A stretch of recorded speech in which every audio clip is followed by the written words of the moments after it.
In this video, I'm gonna show you how to land guaranteed work over and over and over. It's a system that if you implement it the right way, the jobs are literally gonna land in your lap and it's gonna put your construction sales on easy mode. No more always being the low bidder, no more struggling to win jobs, and no more bidding tons of jobs only to land a few. The jobs will literally get handed to you on a silver platter. My 8-figure contractor system is responsible for building several million-dollar companies. As of this morning, I just signed. We have over $20 million in contracted work as of today. Gio is a member of our 8-figure contractor program, and he just posted in our school community that he officially hit over $1 million today.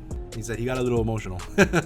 Lewis says that I Am Builders, that my company helped him win a $1.3 million used car lot project. And he says, it works to listen to me. And Sergio is a member of our 8-figure contractor training program. And when he first joined, we had an onboarding call. We had a Zoom call where we talked about the strategy.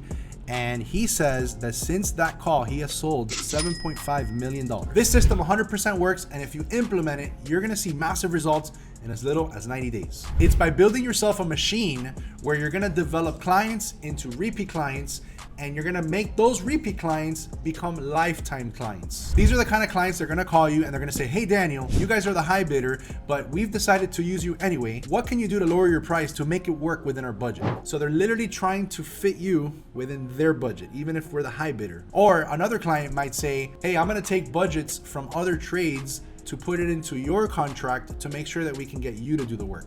These are actually two real examples of clients that wanted to use us and they figured out a way to make it work within their budget. See, here's the thing. Most contractors focus on bidding the job and they treat each project like a transaction. They literally negotiate the crap out of every project to the point where there's literally no meat left on the bones. But what if you were so good, you were so valuable to them that your client wanted to use you instead of shopping around? Using my system, you're gonna work with a lot of clients. You're gonna handpick the best clients out of that, and you're gonna invest and pour into them. So at the end of the day, the only clients you're gonna be working with are gonna be the absolute best clients that are gonna pay premium rates for you, and you're gonna have the best relationship with these guys. And if you align with the right people, they're gonna send you jobs over and over and over. But before we align with these clients, you have to click the like and subscribe button so you can be notified of other videos. Otherwise, your clients are gonna go with somebody else.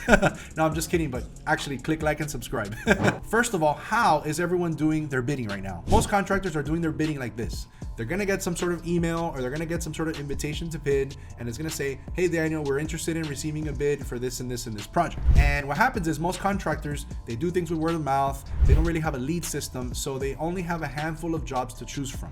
So they have to make every single job work. They don't have the option to be picky. They gotta take what they can get. Most contractors would love to spend more time prospecting, visiting clients, meeting new clients, but there simply isn't enough time in the day to do that. They're busy running their businesses, they're busy in the field supervising their jobs, and there's just no time to build leads. So error number one is contractors don't invest enough time in finding clients. The truth is that not every single client is gonna be a good one. Some guys are not good at winning the job, so they can't turn around and give it to you. Other guys, they're gonna bid 20 jobs to just win one. Other potential clients are gonna shop you to death, and they're gonna lower your price until you don't even wanna do the job anymore. Or worse, they're gonna rush you to bid the jobs. It's gonna be Sunday night, you're gonna be killing yourself to do the job, to do the bid. Then they're gonna go ghost.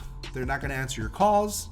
They're not gonna answer your emails. And then you find out they gave the job to somebody else. What a disrespect. So if you don't have enough leads coming in, you can't really bid those jobs, which leads me to number two. Error number two is contractors are not bidding enough jobs. Sometimes they don't bid enough jobs because they don't have enough leads coming in, or sometimes they just simply don't have the time to estimate. Estimating takes so freaking long. I know this because my company has spent the last 10 years estimating for GCs, for subcontractors, for developers, and I know how long this stuff takes. It takes forever.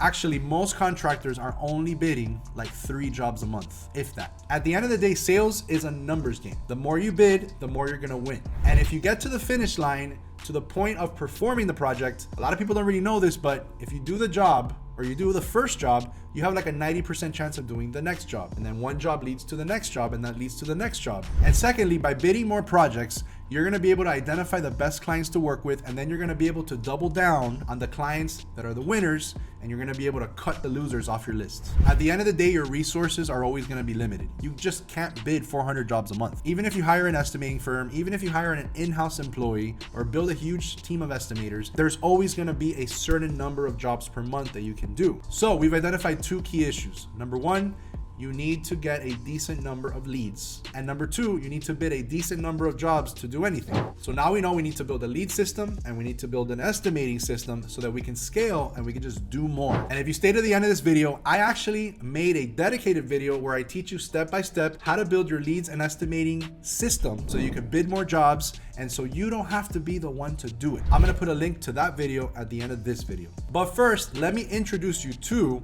the prospect farming method. This is part of my 8-figure contractor system where I created a systematized process to find clients, to categorize them by their value so that you can stick with the winners and you can cut the losers. All right, let's jump on the computer real quick and I wanna show you my prospect farming method. All right, this is the prospect farming method. This is straight out of my coaching program where usually the only people that see this are my members that they're learning how to grow their construction business. And this specific training is about how to take a client from not knowing you, us not knowing them, and how to take them through where we're kind of filtering the list so that we put our resources in the right clients. Because at the end of the day, we want guaranteed work, right?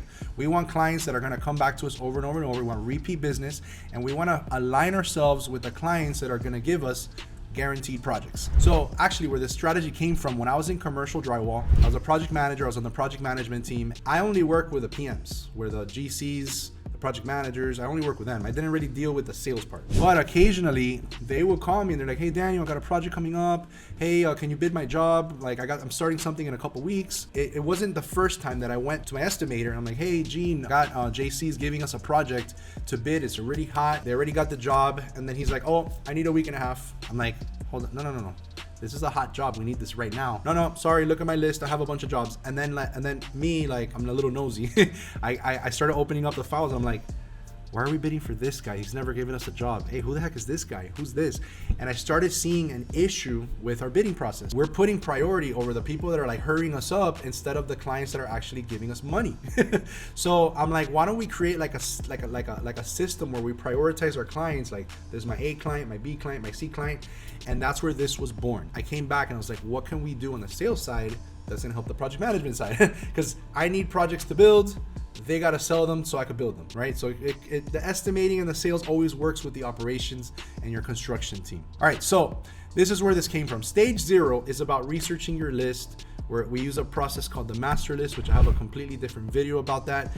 We find clients. We can use public lead companies like Blue Book Dodge to find these clients. We can use private bid lists, right? We can start calling GCs, calling architects, calling owners, getting on their bid list, getting on their vendor list, and start getting invitations to bid for their projects. And then what's gonna happen is we're going to visit these people in person. All right, so I'm gonna give you a little tough love here. If you're doing your prospecting through email, you're gonna fail. Prospecting is not done through email and it shouldn't be done by the phone. Prospecting needs to be done in person. You can use email as a secondary form of communication. You can use the phone to follow up your visit. The actual prospecting is in person. Why? Because we are asking these people to give us hundreds of thousands of dollars of contracts, right? Or millions of dollars of contracts. And you really think an email with a proposal attached is gonna do the trick? No. These guys don't know you. You're a risk to them. You're a high level risk. Your price is the same as everybody else. Why are they gonna pick you, right? So what we want to do is we want to go in person, visit these guys, meet them in person, because what we want to do is we want to vet our list so we can promote some people to stage 1, which is our initial vetting process. We're going to go reach out, call people, visit them, get on their bid list, start talking to them, right? And there are gonna be some people that when you go visit, they're like, hey Daniel, come to my office, let's talk. I already need a drywall contractor. I already need a GC to build my projects. Like, let's talk, what have you done? And it's a very welcoming conversation, right? And then you're gonna run into the guys that they're like I remember one time I walked into the office of one of the GCs. I walk in and I am like, hey, how are you? We were in the area, I wanted to meet you guys. I went with my boss and the guy goes, do you have an appointment? I'm really busy, like come back later. I was like, screw this guy. I'm not gonna waste my time with a jerk like that. Like, the guy didn't have 5 minutes to just shake my hand and just meet us.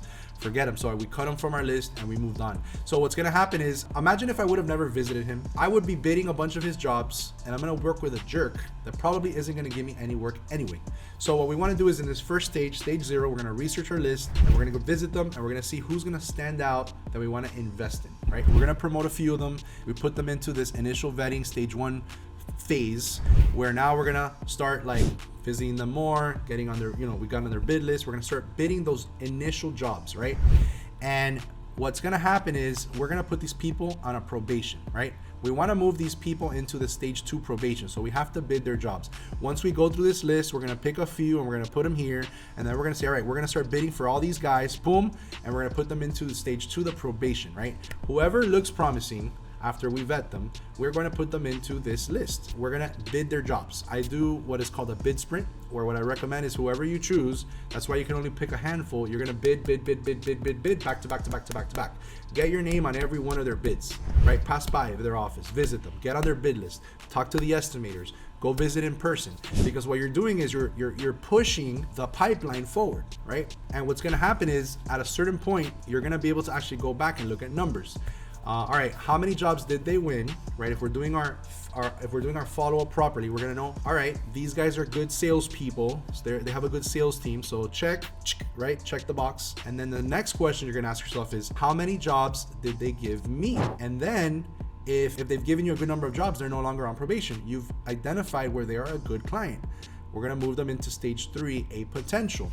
Why do I say potential? Because it's a potential preferred contract. Our mission is to become the go-to guy. Whether you're a GC or a sub, you want to become the go-to guy where they couldn't think of going anywhere else. And here's a little side note: most contractors suck.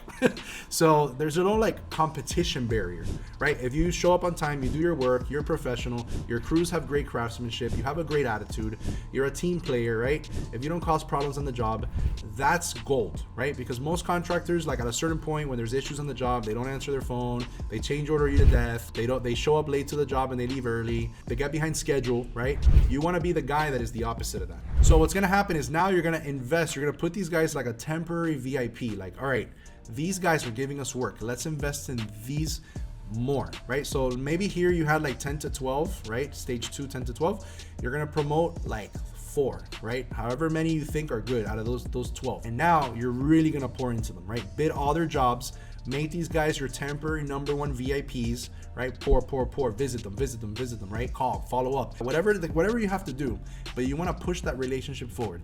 And here's the trick. One time I had a client call one of my account managers, and he told them, he said, I need more leads. I only have like 1 client or 2 clients that are giving me my work. Like, I don't have enough. I'm worried. I'm nervous. So then he said, let me ask you something. How did you get in with that guy? He goes like, oh, like, this guy's my friend. I'm like, okay, but how did you start working with him? Well, we started on a project and another one, and I did a really good job, and then eventually now, like, I do all his work. And then I'm like, perfect, let's do that again. So that's what this is about, is becoming their friend. You genuinely want to become friends with these people. Like, don't just make it a business transaction. Like, I learned this from a sales manager, a regional sales manager at a wood ceiling and wall company. He told me that one of the tricks he uses, one of the methods he uses, is when he's really trying to get in with a client, he'll invite them out to dinner, company dinner, where he invites the client and their wife, the 2 couples, and they do a double date, and they go and they talk, they hang out, they have their drinks, they have their food, and they have a great time. Because he knows, he says, if I can get my wife to talk to his wife and they start becoming little friends there, I win the client for life. Because at the end of the day, we want to become friends, and this is how we do it. Once we have found the potential, we're going to pour into them. And if you do this, what I'm telling you, it's like 100% chance that you're going to become a go-to. Like, you have to do this stage. Don't be transactional. Now, when they start giving you, when you start seeing like, oh my gosh, every single job I send them, almost every bid I win. That's because they want to use you, because people are going to buy based on your price, your relationship, and your reputation.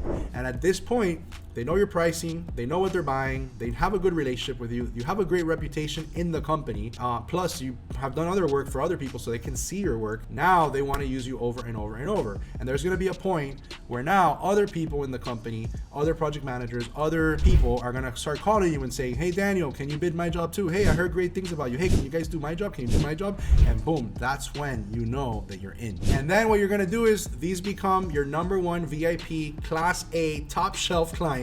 And whenever they call, you stop what you're doing and you run, because the guy that's calling you, hurrying you up to bid, he hasn't proven himself worthy in terms of value of your time. This client is giving you work and work and work. So this guy needs to get your attention. You understand? All right. So if you notice, in order to do this entire prospect farming process, you need leads. You need to estimate a decent number of jobs, and you need a way to track those projects for your follow-ups and your negotiations. That's why in our coaching program, we designed the success path, the 7 and 8 figure contract success paths. Literally, it's a system, it's a checklist that a busy business owner like you can follow, where it's literally like an instruction manual where you can start seeing results and you start implementing, literally like check the boxes. This is what I have to do next, and this is what next, and this is the next. And if you follow the pattern and you follow the footsteps, you're literally gonna get success. By the way, if you're interested in joining our training program, it's called 8-Figure Contractor Sales Academy. I'm gonna put a link here, somewhere up here and in the description, so you can join. At the time of this recording, there's a free trial to join. I'm not sure how long we're gonna have it free. We have about 500 contractors right now, GCs and subs, all entrepreneurs growing their business. You get a weekly group coaching call. So if you really want to learn how to implement the success path, how to build your lead system, how to do all this stuff, join now for free. Try it out before you pay. All right, in the next video, I'm gonna show you how to actually build these systems. So earlier I said I made a special dedicated video for building your leads and estimating systems. Well, I'm gonna show you in this very next video so that you can get more leads and you can just start bidding more jobs. And guess what? I show you a way to do it where it doesn't have to be you doing it. All right, so watch that video and go build your estimating and leads teams. Go.